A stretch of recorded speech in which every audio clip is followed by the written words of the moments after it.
At this moment, there are roughly 3 trillion trees in the world. Far above the trees fly all kinds of birds, about 50 billion of them. Those birds are observed by those on Earth, 8 billion people.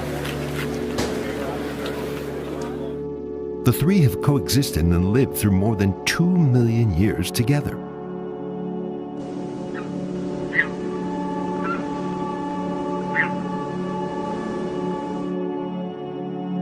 我们中华文化呢，是一个非常多情的文化。在我们中国传统经典里面，天地未焉，万物于焉。这个万物包括了所有有生命力的东西。我们炎黄子孙能够建立深厚情感，建立稳定的生命联系的那些事物，都会非常的重视。 Throughout the history of culture and civilization, humans have always revered the principle of coexisting life. 4,000 years ago, the ancient Shu people of China gave interpretations and explanations of this idea of life. Masks, ancient trees, birds. Are the beautiful artifacts real or just imagination? What meaning do they still carry for us? Is the ancient Shu civilization similar to or different from the other ancient civilizations of that time?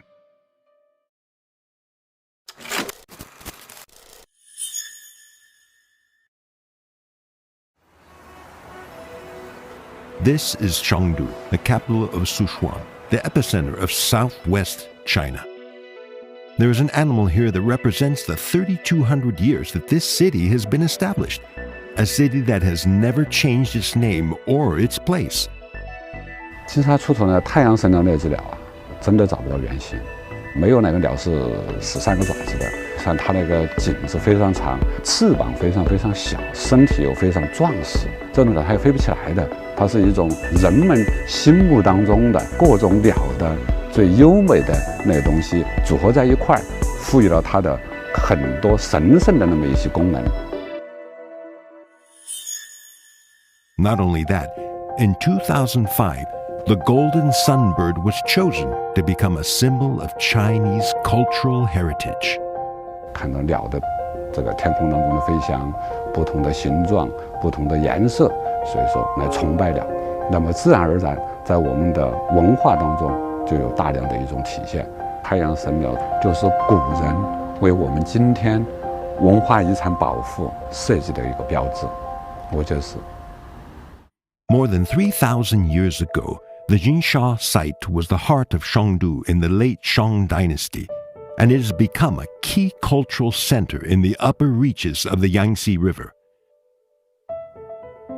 Just a few dozen kilometers from the Jinsha site in Guanghon, Sanxingdui, a large number of bronze statues have been unearthed, which reflect the ancient Shu people's bird worship. Despite the fact that they look little like the birds we see today, they're very similar to the birds in ancient Chinese mythology. If Sanxingdui culture is the pinnacle of ancient Shu culture, then Jinsha is a continuation of that culture. 三星堆遗址的确对于鸟的这个重视程度跟其他地方不太一样的。《山海经》啊这些记载说，这个日中有鸟嘛，就是那这种金乌一类的这个鸟就本身就代表太阳。那本来三星堆就有太阳崇拜，所以说有这种鸟，这个在神术上面就很顺理成章了。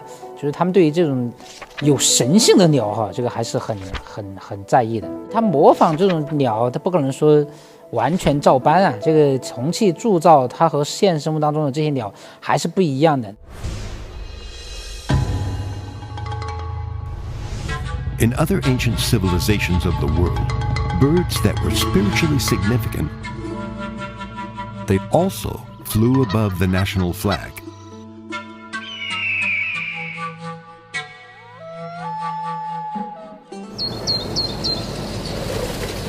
Legend has it that the ancient Aztecs, who were precursors to Mexicans, had no place to live and wandered.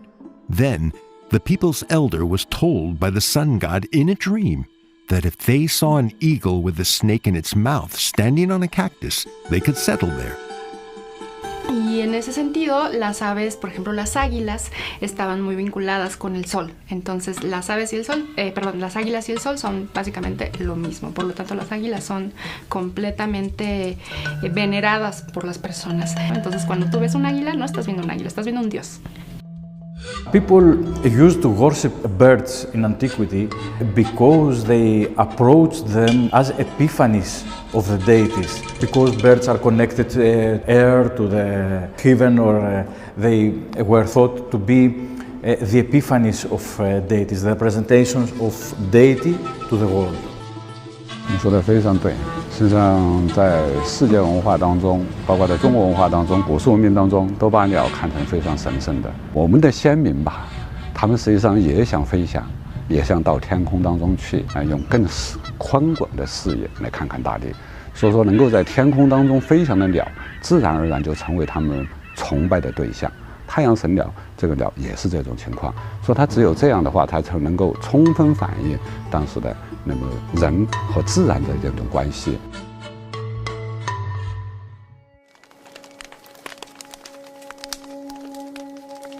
When people first started to raise their eyes to the heavens, birds were already soaring above, carrying with them the longing humans had for the sky.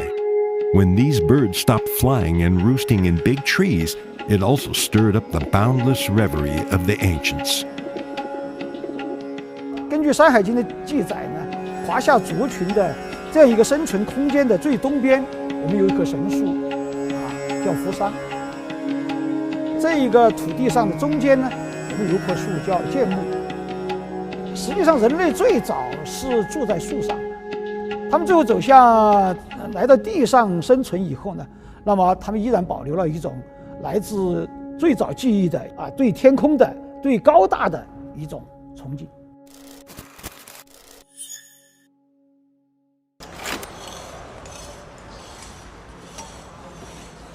In 1986, the bronze tree of the Shang period was excavated in Sanxingdui.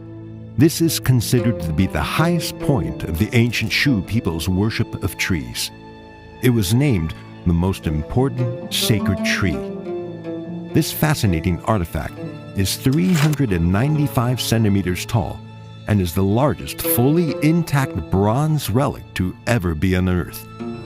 这个树是在神话传说里边非常重要的一个元素。在古人看来这个树它一方面是扎根大地，然后另一个呢又高耸入天，就连通了这个天和地这么一个载体。但在金沙遗址那边呢，我们出土了一个大的一个树根，这个树的位置呢就刚好在祭祀区一个非常重要的一个位置。我们也怀疑，可能当时祭祀的时候和那个树有某种关联，包括像今天很多那种非常大的树，那上面我们还是拴了很多的红绳儿，对吧？实际上也是对我们的这种祈福，或者是我们心里面的一种思想的一种寄托。In the eyes of the ancient Shu people, leaves change and fall in an endless cycle, and the strength and vitality of the trees reach far beyond what humans can grasp. To commemorate their observations and preserve their wisdom, they used their craftsmanship to create artifacts that would strike generations to come with awe and reverence. 三一堆出土的青铜器绝对是可以代表中国青铜时代这个青铜铸造工艺的排前面的几个位置。它就巧在是器物的造型上面，还有这个体量上面。像这么3-4米高的这个青铜器，在中原地区是肯定见不到的。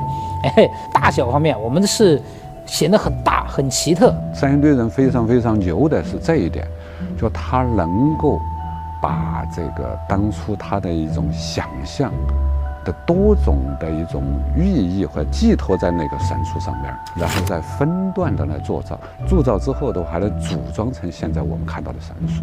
It's just like Legos. 这样说的话，当然也可以。Coincidentally, the ancient Shu people and the ancient Mexican people, though thousands of miles apart, had a similar interpretation of tree worship. En la época prehispánica, y no es únicamente entre los mayas, sino realmente los mixtecos, los nahuas tenían la misma idea, se pensaba que en cada una de las esquinas había un árbol cósmico que sostenía el cielo y que también conectaba con la parte del inframundo. En particular, el árbol cósmico maya me recuerda muchísimo y me hace pensar muchísimo en el árbol de bronce de San Xingdui en China, que además entiendo que han recuperado el tercer árbol este año. Y bueno, la estética del árbol es muy parecida a varias representaciones en el área maya, donde precisamente se observa el árbol muy estilizado y aves posadas, ¿no?, sobre las ramas. There are other plants that have also been given deep significance other than trees. 玛雅文明当中的，它有一个玉米神，对吧？因为植物或者这种东西跟我们带来了生活方面的很多好的东西。El dios del maíz tenía, o el maíz como planta, además de que crea todo un círculo cultural alrededor de ella, tiene una importancia fundamental ya que está vinculada al sacrificio, a la fertilidad y a la resurrección. Sacrifice, procreation, and resurrection. These words all call to mind yet another word: life.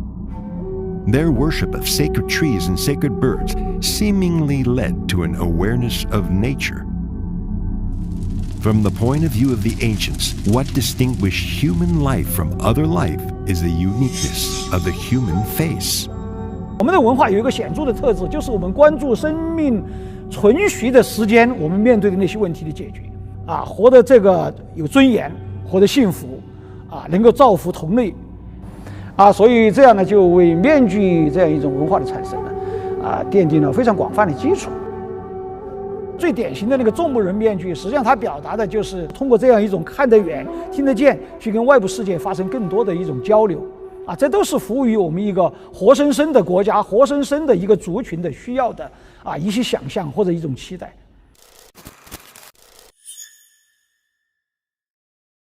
Esto sobre todo era porque pues nosotros como humanos, el cuerpo humano empieza poco a poco a pudrirse, ¿no? Y se pierde realmente el rostro y con ello también la esencia de la persona. Entonces la máscara lo que servía era como para recordar o para mantener esa esencia viva.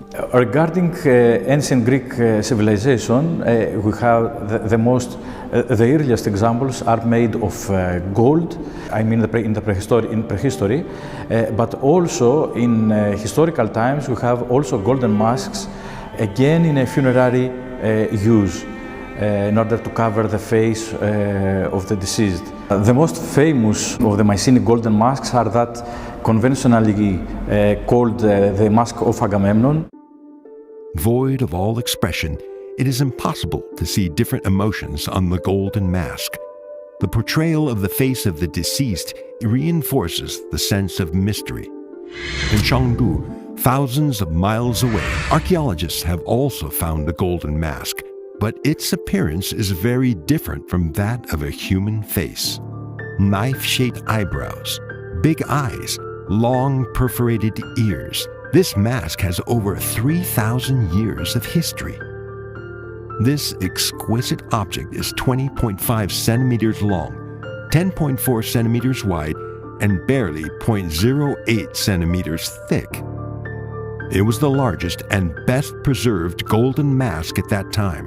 其他地方出土的金面具，包括埃及的、迈锡尼的，它主要还是戴在这个死者的脸部。它实际上可能是保护尸体的一个作用。三星堆和金沙出土的面具呢，它把它当成神，戴在神的脸上，它是便于和神灵的一种沟通。Not long ago, with the excavation of over 500 cultural relics, including giant bronze masks and fully intact gold masks, the Sanxingdui site became a subject of renewed interest. The emergence of these relics has once again astounded the world. 所以这个肯定是三星堆独有的这肯定是模仿当时的人物形象来做的。我们只能说它是就着这个他们想要干的这些事儿来特殊设计的，就是还是在祭祀活动嘛，就是给祖先神灵汇报工作，然后再给他们贿赂一点珍贵的东西，然后让他保佑自己。whether in China or elsewhere in the world, from the perspective of the ancients, to obtain an other identity, it was necessary to get the target's facial features. As long as humankind was willing to depict the target face, they could acquire any identity they wanted. En las pinturas de Bonampak, que son unas pinturas muy bonitas, y lo que ocurre entonces es que vemos al gobernante ataviado, pero el gobernante trae una máscara de jaguar volteada que se la acaba de quitar, y sabemos nosotros que esta máscara, lo que ocurría era que cuando se la ponía el gobernante se pensaba que se convertía en alguien invencible y que podía prácticamente acabar con quien fuera. 戴上面具，他就变成神了；把面具取下来，他就变成人了。对。This symbolic object, regardless of how it develops and evolves, eventually will always return to the shape of the man behind the mask, which is exactly how people interpret life. 随着311对被发现之后呢，我们发现我们会注意到这种影响还是比较深远的。这么多青铜面具、人头像然后立人像等这一系列的这个文物，其实这种在311之外是很少见的。那这种以人为基本造型的这个文物，我们是不是可以提炼出来以人为本的这种观念啊？ Whether it's the ancient Shu, Greek, or Mexican civilization, after thousands of years, the echoes that have traversed history to provide future generations with mystery and elation are enough to amaze the world. In 1929, when a batch of ancient jade tools was discovered in Sichuan, people began to excitedly explore the ancient civilization that was born there. With the unremitting efforts of generations of Chengdu archaeologists, the history of the ancient Shu kingdom, a kingdom born in times forgotten, is finally being truly discovered. And it is utterly unique in the vast history of human civilization. Regardless of whether it's the three main origins of Chinese civilizations, namely the Yellow River civilization, the Yangtze River civilization, or the grassland civilization, or the three main ethnic group civilizations, namely the Huaxia civilization, the Langchu civilization, or the ancient Shu civilization. Chengdu not only claims the title of the center of the Yangtze's upper reaches, it also was the birthplace and core of the ancient Shu civilization. It boasts unique aesthetic achievements and stunning craftsmanship. It enriches the foundations of Chinese culture and civilization, and has become the model for the development of unity in diversity. 我们还是要把自己的这个文明，把它讲清楚。不同的地区、不同的人群都应该有不同的一种表达形式。我们要尽量的还要知道他们的古代文化，要和他们的古代文化进行一个连接或者一种对比。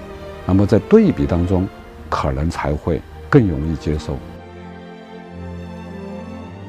我们的沟通的主要桥梁应该基于共性和共情，一种可以相互理解、相互包容的一种存在。那么人类文明呢，就可以实现越是民主的就越是世界的。我们今天面对古蜀先民留下的这些文化遗产，我们应该进入他们的精神世界，找到他们的力量源泉，然后传承他们的人文精神，继续的加以丰富，然后加以发展，融入我们城市生活的方方面面。